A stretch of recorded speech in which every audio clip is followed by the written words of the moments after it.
A parallelogram with equilateral sides is called a rhombus. The diagonals in a rhombus are not necessarily congruent, but they do bisect each other. Also, the diagonals are perpendicular and they bisect the angles of the vertices that they join. Let's look at some examples involving rhombuses. Example 1. Find the length of each side of rhombus LMNP, given the length of side LM is 9x plus 4 millimeters, and the length of side MN is 4x plus 69 millimeters. Because the length of the sides of a rhombus are congruent, we can write the equation 9x plus 4 is equal to 4x plus 69. Solving for x, we get that x is equal to 13. Then substituting 13 for each x in one of the expressions that represents the length of a side, we find that each side of a rhombus is 121 millimeters in length. Example 2. Given that the diagonals of a particular rhombus are 24 feet and 32 feet, find the length of each side. Begin by making a drawing indicating the given information.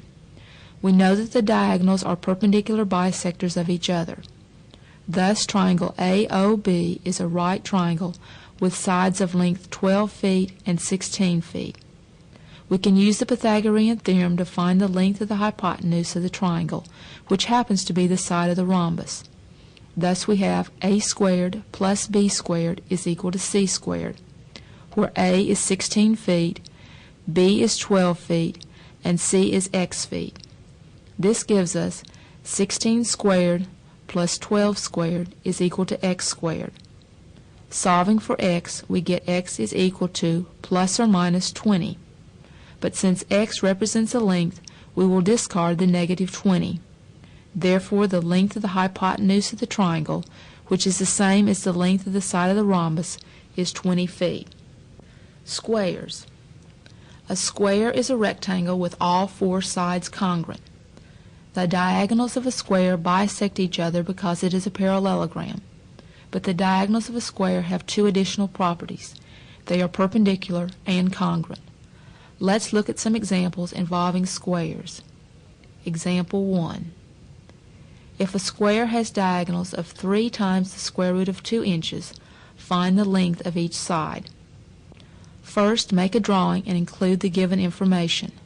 Because a square is a rhombus, we know that each diagonal in the square bisects the vertices it joins, and since the square is also a rectangle, we know that all the angles of the square are right angles.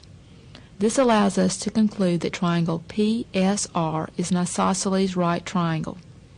We could then make use of the special right triangle relationships that we have learned earlier to find the length of each side of a square.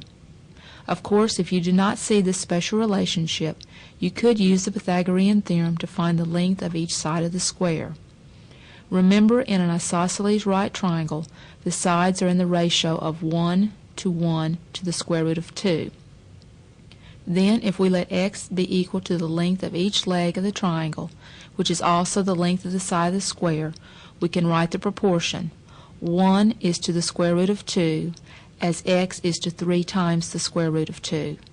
Solving for x, we get x is equal to 3. Thus the length of each leg of the isosceles triangle is 3 inches, and since the legs of the triangle are the sides of the square, the length of each side of the square is 3 inches. Example 2. If two sides of a square are 17x minus 3 meters and 5x plus 21 meters, find the dimensions of the square. Because all sides of a square are congruent, we can write the equation 17x minus 3 is equal to 5x plus 21.